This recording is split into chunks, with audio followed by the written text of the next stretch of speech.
যারা নতুন প্রবাসে আসছেন বা নতুন প্রবাসে আসবেন চিন্তা ভাবনা করতেছেন তাদের উদ্দেশ্যে আমি একটা কথা বলতেছি। আপনারা কখনোই দুইটা কাজ করবেন না দুই জায়গায়। যদি করেন তাহলে আপনারা বিদেশিদের কাছে বা যে দেশে আছেন সেই দেশের মানুষের কাছে ছোট হবেন, এমনকি দেশটাকেও ছোট করবেন। তো প্রথমত আমি একটা কাজ করে দেখাচ্ছি যে এই কাজটা আপনারা কখনো করবেন না।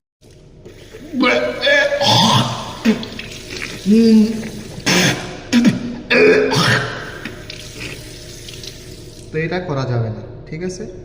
তো দ্বিতীয়টি হলো যে আমরা অনেক সময় শপিং মলে বা হোটেলে বা বিভিন্ন মার্কেটে যেয়ে থাকি, যেখানেও গিয়ে থাকি, তখন আমরা সৌদি বা বিভিন্ন দেশের মানুষের সামনে এই কাজটা করে থাকি।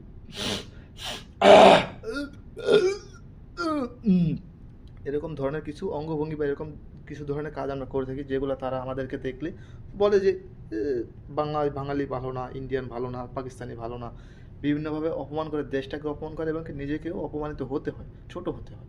তো ধন্যবাদ, আপনারা এই ভিডিওটা শেয়ার করে দিবেন, যাতে যারা নতুন প্রবাসে আসবে বা এসেছেন তারা দেখে হয়তো বা একটু হলেও উপকৃত হবে, নিজের দেশটাকে এবং নিজেকে একটু মান সম্মানের দিক থেকে বাঁচাতে পারবে।